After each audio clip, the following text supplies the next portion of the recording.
Good morning and welcome. Happy Friday. It's the best day of the week. I'm Joe Jaquin, CEO of the Patriot Trading Group, live on this gorgeous Friday morning. Going to get a little hot and by Friday afternoon, but we'll take it. The sun is out. The birds are chirping.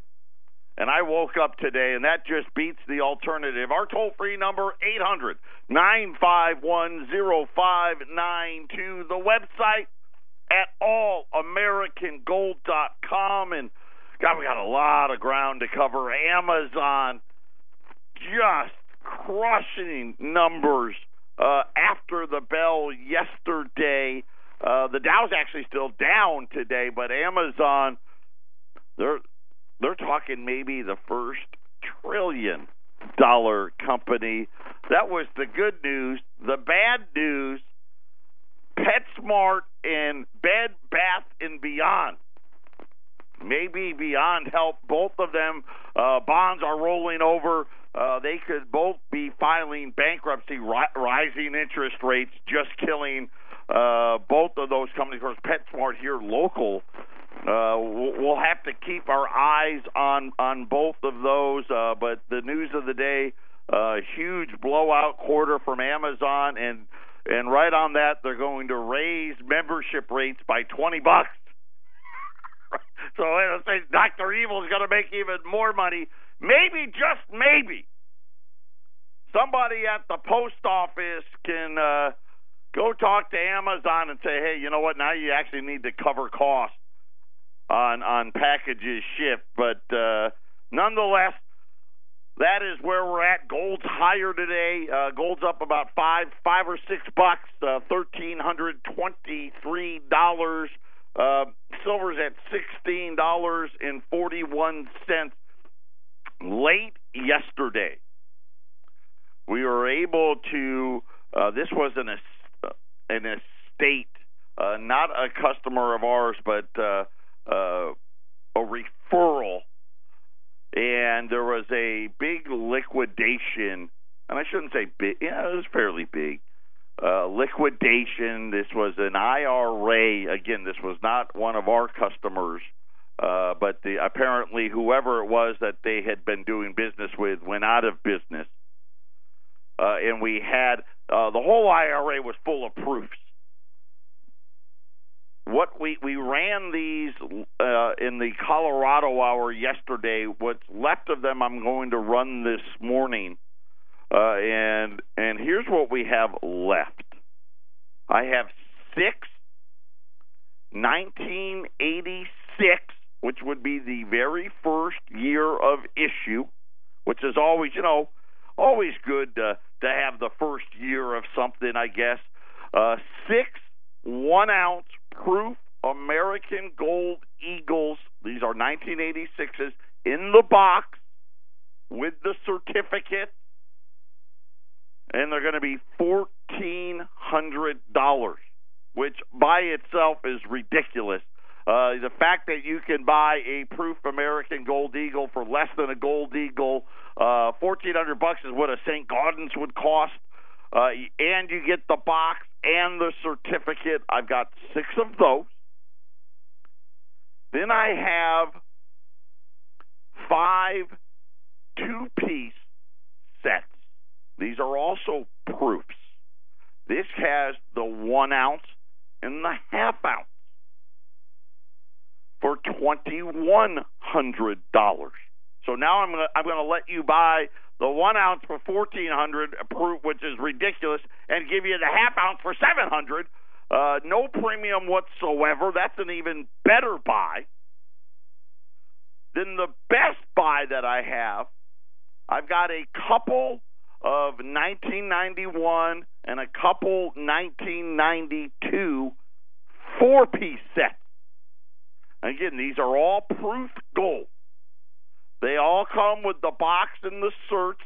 The 4-piece set, you get the 1-ounce, the half-ounce, the quarter-ounce, and the 10th-ounce. Again, all of it, that's 1.85 ounces of gold, all of it for $1,400.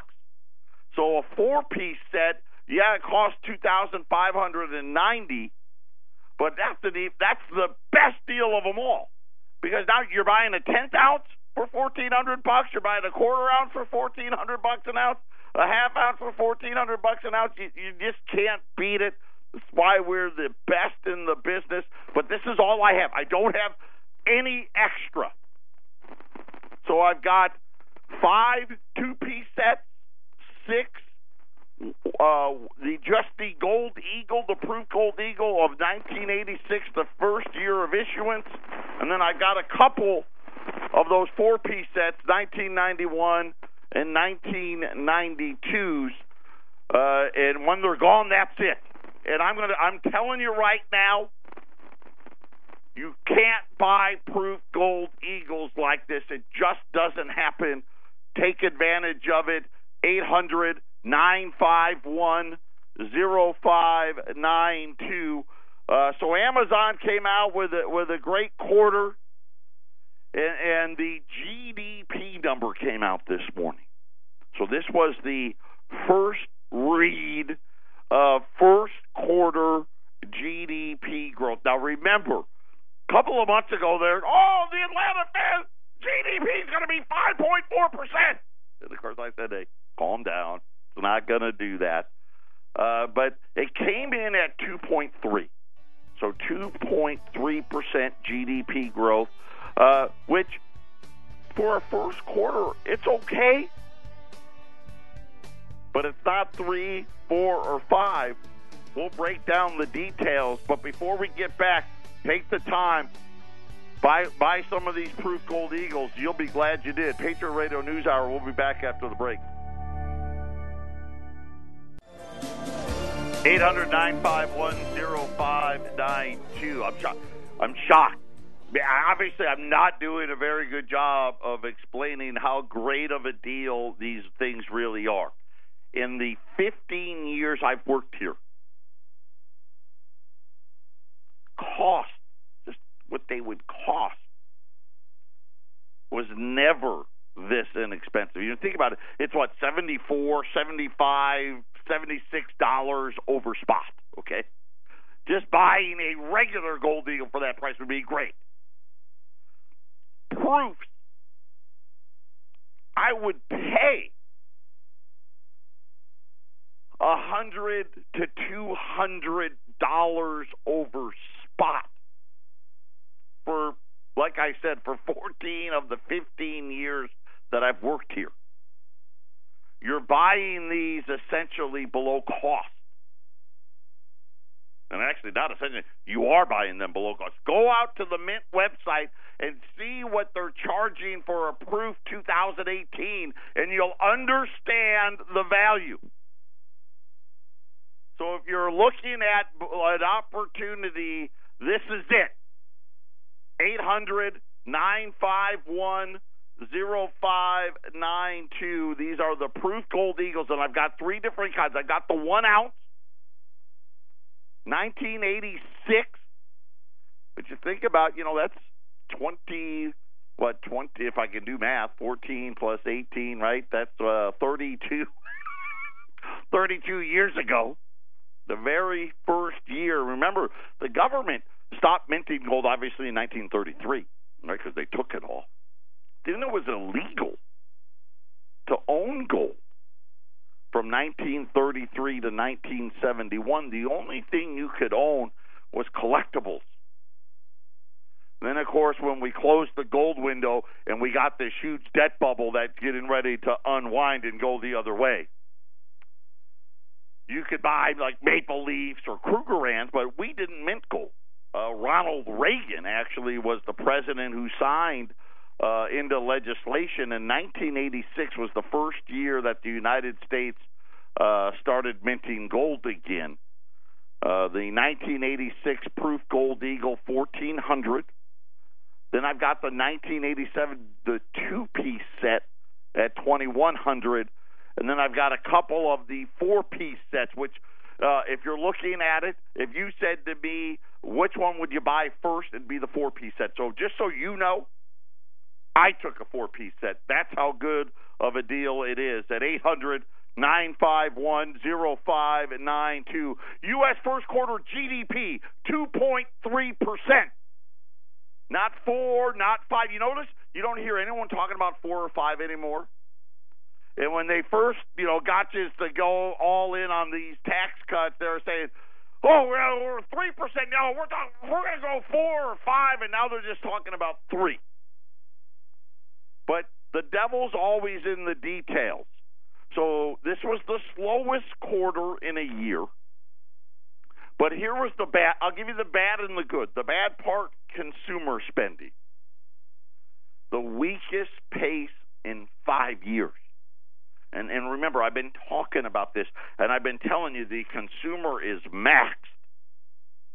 I mean, right? We know the teachers, the schools are closed here in Arizona, right? The teachers want more money. Everybody wants more money. Nobody wants to work 2 and 3 jobs, but this is just how it is. The setback is hopefully temporary when they talk about consumer spending. Matter of fact, when you put inflation into it, consumer spending was negative. Right? You think about gas prices were rising the whole first quarter, and for consumer spending to be as bad as it was kind of reflects that. The 2.3% annual rate of increase, according to the Commerce Department, is for the snapshot. And remember, you got to take 2.3. It's annualized, so you divide that by 4 to get the quarterly growth. The economy grew 2.9% in the fourth quarter. The first quarter, talking about business inventory, was the big gainer.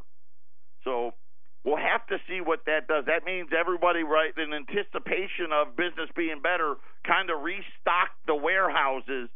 Hopefully, that will lead to better sales coming into the second quarter. So right now, 2.3 in the first quarter. We'll see what happens for the second quarter. Early indications, the only thing I know, second quarter, we'll see how housing does. Housing confidence falling for builders today. They're worried about rising rates. And we're going to get car sales here, I think, next week for April. Those also appear to be heading lower. I don't know if you saw Ford's getting out of the car business. Did you see that? They're going to make the only cars they're going to make the Mustang and one other. And apparently they're going to stop selling cars altogether, essentially saying, hey, listen, we can't make money. We can't make money selling cars in North America. That came out earlier this week, so we'll have to see what effect that is going to have. But nonetheless, first quarter GDP, I'll call it in line. Not bad. Nowhere near where they were hoping, but 2.3%. The bad part, consumer spending, was the lowest in 5 years. And then one of the things that I talk about a lot, talking about all the blue state people moving, right, moving into to Arizona and Colorado and Texas and bringing all of their failed policies with it. CNBC wrote an article yesterday saying that 800,000 people are about to flee New York and California. If this is true, this is going to make the debt problems significantly worse because, these blue states, they owe a ton of money, and if the populations really do what they're saying, then there's going to be big trouble. Art Laffer and Stephen Moore. Now, I'll say this. I don't love Art Laffer, but Stephen Moore, I've got a lot of respect for that guy. They are the ones that are making the prediction. And in an op-ed in the Wall Street Journal titled "So Long, California, Sayonara, New York." And you know what? I wonder what they think. Illinois, it's already happening, right? Illinois got negative growth. Say that the new tax bill will cause 800,000 people to move out of New York and California in the next 3 years alone. I'm going to tell you right now. Here's one of the things. I don't know so much about New York. Of course, that's my home state, right? I was an upstater. My mom lives in Syracuse still to this day, and I love Syracuse University. I'm a huge Syracuse fan. But I will tell you, I know for a fact property taxes in New York are outrageous. But California, you got big problems. So one of the things in this tax bill was what they call the SALT deduction. Okay, that's your state and local taxes. That's what SALT stood for, state and local taxes. You used to be able to write all of that off. So these failed blue states where they just keep hitting you with this tax and that tax and the other tax, you used to be able to write all of that off on your federal taxes. Now you only can write off the first $10,000. And that is significant. Now, for a guy making $50,000, that probably has no effect, right? Because they're like, well, I don't own a home, so I'm not paying property tax and all the other taxes that I probably won't get to the $10,000. But for all the wealthier people, this is a huge issue. And I just know this, in California in the next 2 years, CalPERS is going to be demanding a 50% increase from the cities of California to their pension funds. How are they going to pay for it? Right? Obviously, they're going to raise taxes, and none of these taxes, right, are going to be able to be written off, and this is why Laffer and Moore are saying this is going to lead to a mass exodus. High earners in California, the effective income tax rate will jump from 8.5% to 13%. That's a lot. Wealthy Manhattanites will face a similar increase. And they're saying that in the years to come, millions of people, thousands of businesses, and tens of billions of dollars of net income will be fleeing these two states alone. Connecticut, New Jersey, and Minnesota are going to lose 500,000 people. So that you start putting these blue states together, you know where they're coming. Listen, I'm going to tell you right now, all you blue staters, right? Leave your failed policies behind. I don't think it's going to happen. They're slowly, not even quietly, they're becoming the majority now. But they say that 3.5 million Americans have moved from the highest tax states to the lowest tax states, and they say the trend is just getting started. So here's what they say. According to the latest data, New York added 300,000 millionaires. California added 730,000 millionaires. Right, most of that were, I'll call them the tech bubble and the stock billionaires.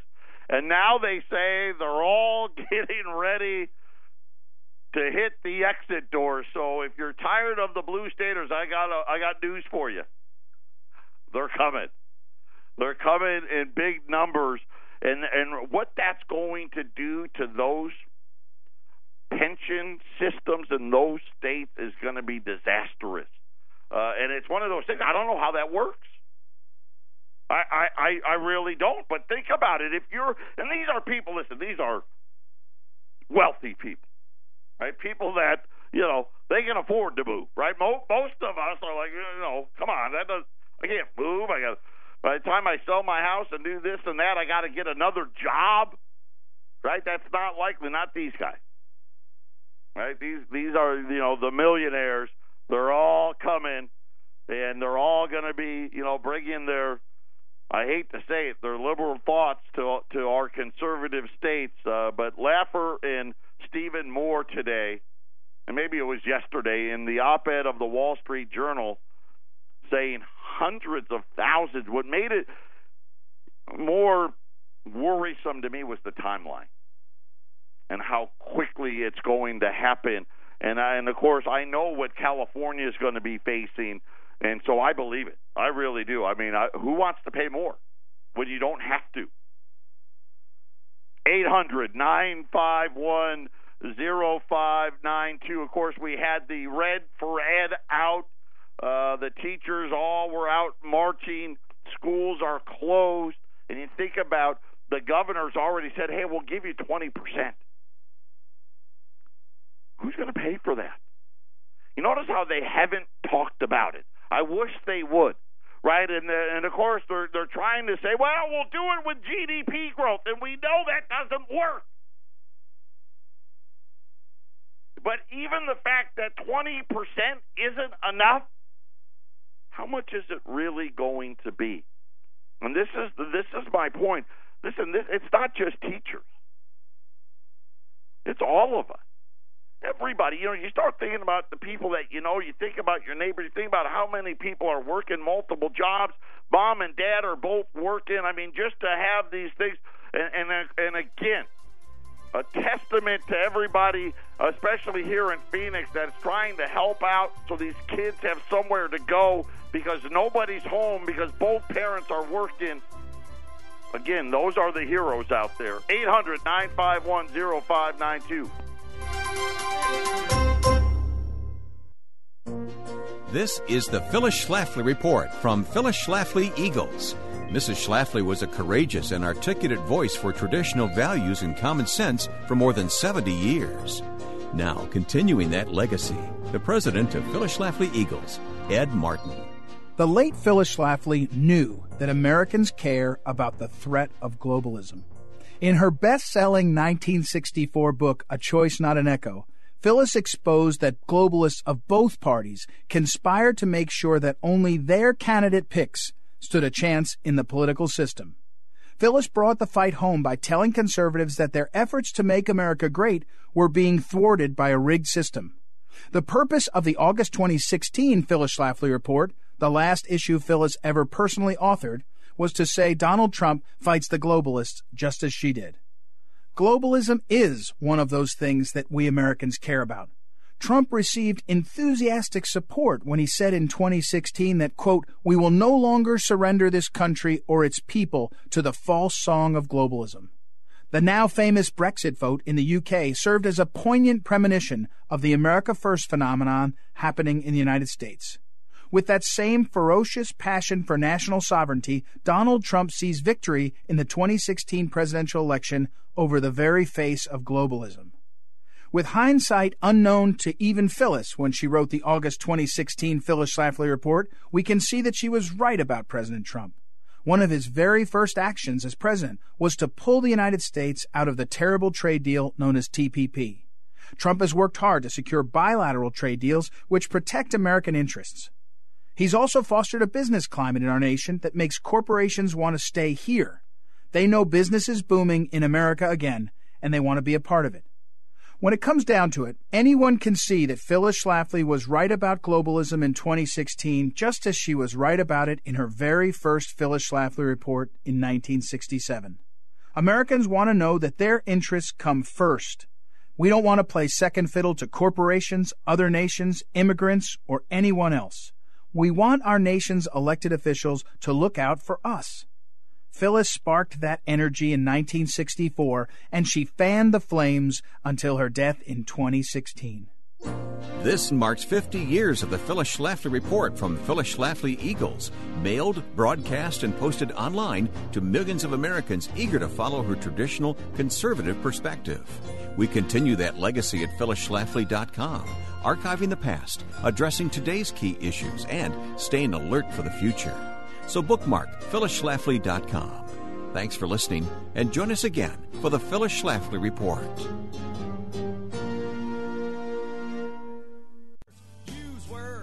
Welcome back. Patriot Radio News Hour. Gold's up 6 now, 1,324. Don't let these proof gold eagles pass you by. $1,400 an ounce, depending on which ones you get. but they're all $1,400 an ounce, whether you get the 4-piece set, the 2-piece set, or just the Gold Eagle itself. Proof Gold Eagle's at $76 over spot. And I just laugh because for pretty much most of my time here, retail on a proof of any kind, I don't care if it was a 1 ounce, a two-piece, or a 4-piece set, $350 over spot. I mean, several different times that I've been here, you were seeing proofs like 500 to 600 over because there's just not that many. They make a limited amount, and when there's nothing out there, you can see these premiums jump up. And I will tell you this, and this is the second time we've run some proofs. When I see a big pop in it, I'll let you know. But this is very similar to, remember the rhodium that we ran? And I think we sold rhodium for like $600, and now rhodium's like $1,800. But this is similar to that. Not that big, but I mean, just naturally without even a move in gold price. Okay, in other words, you go back through, and I know in talking to Eric, going back through the whole 22 years that we've been in business, 23 years, whatever it is, you're talking about a price we've never seen as far as being this close to the spot price. And in a normal market, which, by the way, I think by the end of the year it's going to be back. That's how quick these things are going to turn. Even without a gold move, I'd be normally buying, like I said, I'd probably be buying these things back at, I don't know, $1,475, maybe $1,500. So for being able to buy them for $1,400 is the way, that's how you take advantage of something where you're buying things not only below cost, but then when you look at the historical and you go back 20 and 30 years and say, man, it's never been this expensive, that's when you want to be the buyer of it all. 800-951-0592. At the beginning of the show, I talked about PetSmart. Okay, now PetSmart is a local, they got a big facility right off the I-17 and the 101 up here in the North Valley. PetSmart's owners thought embracing e-commerce would keep it competitive in the age of Amazon. 2 chief executives and $3 billion later, they're discovering it takes a lot more than WebSmarts to outrun the avalanche of debt. Now, this is what I've been talking about. We're giving you I haven't given you any examples, but I've been talking about zombie companies. And I've been telling you about 20% of all publicly traded companies fall into this category, which is they're just loaded with debt. And the only reason they're around is because the interest rates were so low they could just keep rolling it over. And these companies, they don't buy debt or go into debt like you do. In other words, when you buy a house and you have a 30-year fixed mortgage, that's not how Wall Street debt works. This is all short-term stuff, so you constantly gotta refinance it, and not really refinance. Roll it over. But when the rates start rising, when you go to roll it over, well, the payments rise. And now PetSmart is having a big problem. The nation's leading pet supplier has to figure out how to pay $8.1 billion in bond and loan maturities, even as its sales and margins are declining. Half of the debt traces back to a 2015 buyout by private equity firm BC Partners, and this is one of the things the Fed did again. Right? I talk about the teachers, right? You marched on the Capitol, you just marched to the wrong place. Right? Where all of us should be marching is to the Federal Reserve, right? They're the ones that are making it to where everybody in America essentially has got to work 2 and 3 jobs just to make ends meet. And then it allowed for this stuff. Equity firms buying out good companies and doing it all with debt, right? No cash, just debt. So in 2015, they bought out PetSmart, saturated it with debt. The rest of it was intended as an Amazon beater, spending $3.4 billion for Chewy.com, right? You see those commercials, right? That's PetSmart. And some of PetSmart's securities, this is how bad it is. Some of PetSmart's securities are now trading at half of face value, yielding 21.2% interest. PetSmart, one of the starkest examples yet, afflicting all of the big box chains that specialize in, certain types of goods, like one type of good. Bed Bath & Beyond is in here, Toys R Us, Sports Authority, Circuit City, right? All the bookstore companies, Borders, and all that stuff. All of these fit into those. So get ready. Now they're talking about, hey, is the Fed going to have to raise rates 3 times or 4 times? The GDP numbers, by the way, inflation was hot again in that GDP number. And I've been telling you, and I've been warning, this is a stagflationary event. And you're starting to see more and more people now starting to realize what's coming.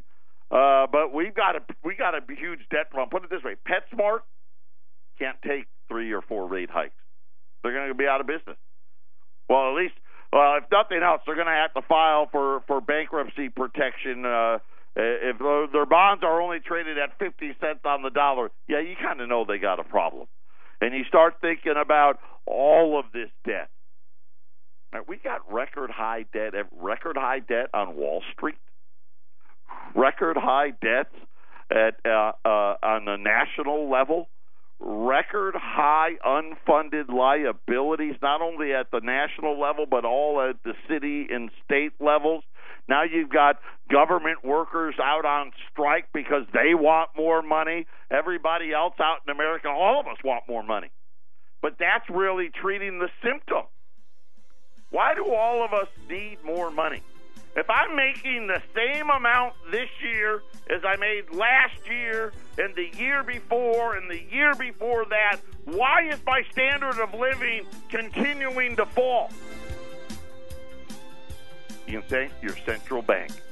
800-951-0592. Patriot Radio News Hour. We'll be back right after the break. 800-951-0592. The other day, this was, I want to, give me a second here. I know it's live radio and I should be better prepared. Bank of America.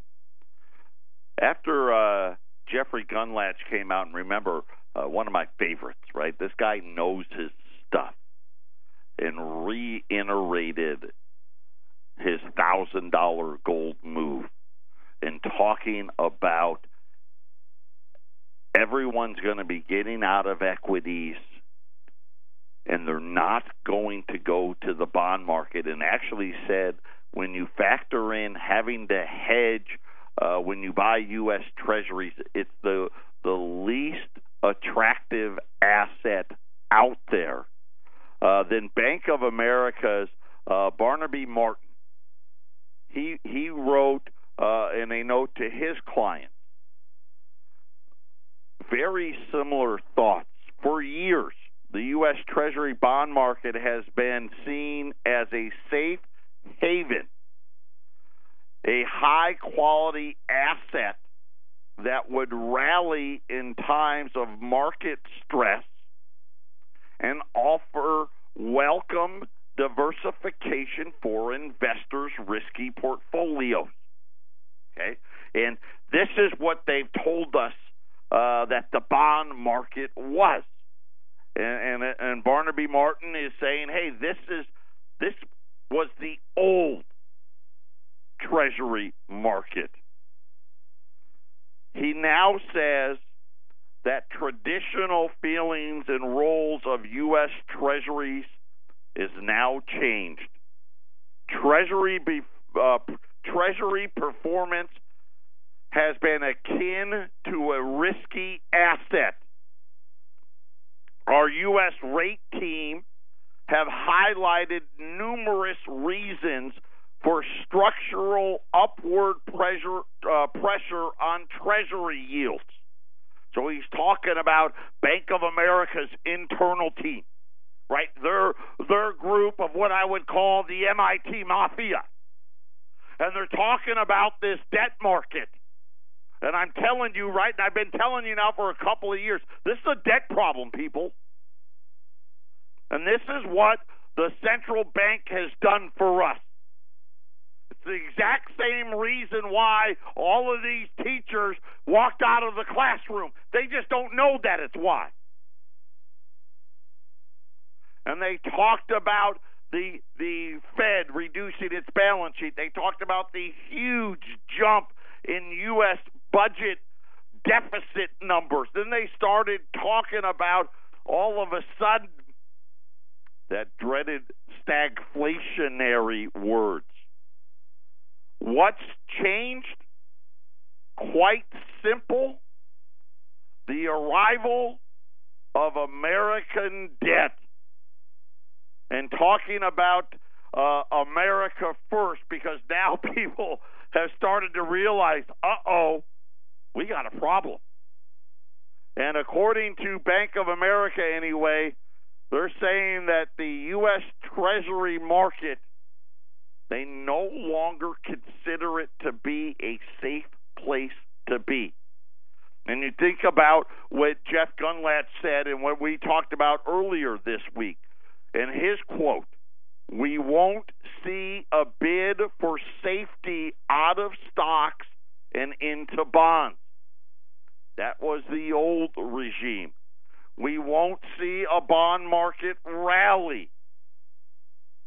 What we are going to see is that money coming out of bonds and going into gold. And now Bank of America, they didn't go that far, right? They didn't say that. Instead, what Bank of America said was, hey, you know what? Our bond market team,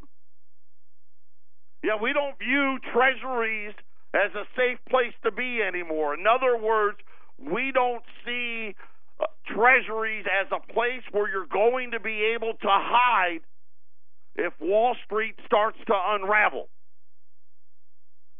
And then they started talking about the reasons for it. And it's all dead. Right? The huge jump. We haven't even, and I guess this is the other part. You haven't even seen the big move in the U.S. debt yet. 2018, I've been telling you, that's just inning number one. Because they always like to use the baseball analogy. What inning are we in the recovery and this, that, the other? Well, I'm going to tell you right now, this is just inning number one.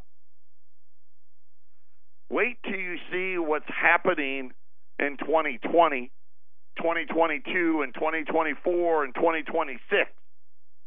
And all of those years in between, there's only going to be one safe place to be, and that's something that's not in the debt market, right? You're not. Will Amazon still be kicking the snot out of people? Probably, right? Maybe they'll make it, but everybody else probably not. And that's the scary part when you start thinking about where are these people going to go. Then you start thinking about PetSmart. $8 billion of debt payments? $8 billion? And then you think about all of the other big box places that are right behind it, and you see all the things that are happening. Subway's closing 500 restaurants. I forgot about that one as well. I don't know. You just see when you brought rates to nothing, right? Think about it. Remember, we had all the negative rates and all that stuff. All all that happened was everybody expanded their debt level. And now rates are rising, and no one can afford the payment. Right? They didn't buy stuff with cash. They just borrowed it. 800-951-0592. The last show of the week coming up. Final segment on this Friday. Everyone have a great weekend. But before that weekend happens, make sure you got your house in order. Boeing aims to have a new facility in China ready to complete its 737 jets by the end of the year. Chief Executive Dennis Muhlenberg said Wednesday that construction is almost completed on a finishing center near Shanghai that he said Boeing needs to compete with its rivals. And he suggested that Boeing, 20% of all jetliner deliveries are now to China. This new facility will be installing seats and other things such as in-flight entertainment system, which has drawn scrutiny from President Trump as an example of U.S. jobs being moved overseas. The Boeing CEO, he doesn't see it that way. He says these facilities aren't a direct threat to U.S. jobs, and it's going to help protect and expand domestic employment. No, it's not.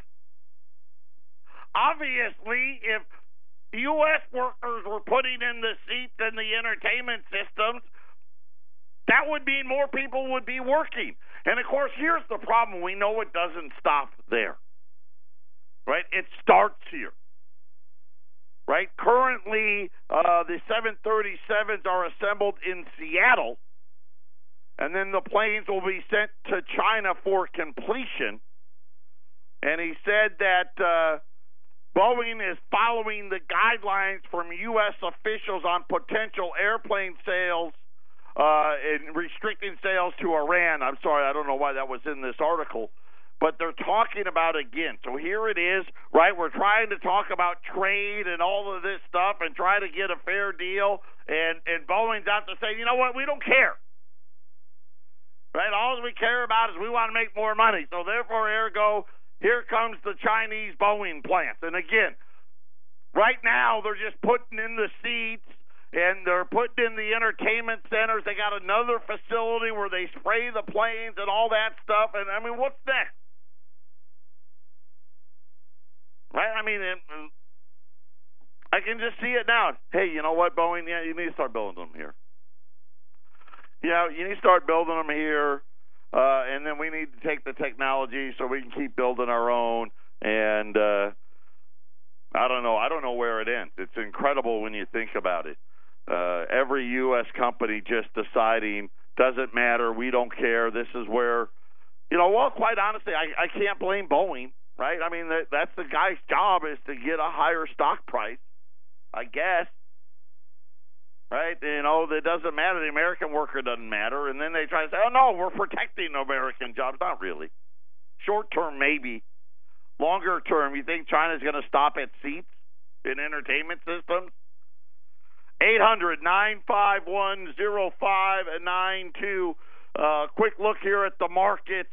Stock market now, about unchanged. Nothing really happening too exciting in the stock market. Gold's up 5.5%. $13.23 and change. Silver's at $60.42. 800-951-0592. Call and tell you whatever we've got left on these proofs. Proof 1 ounce American Gold Eagles, $1,400 to the ounce until I'm out of them. 800-951-0592. Have a great weekend, and we'll see everybody next week.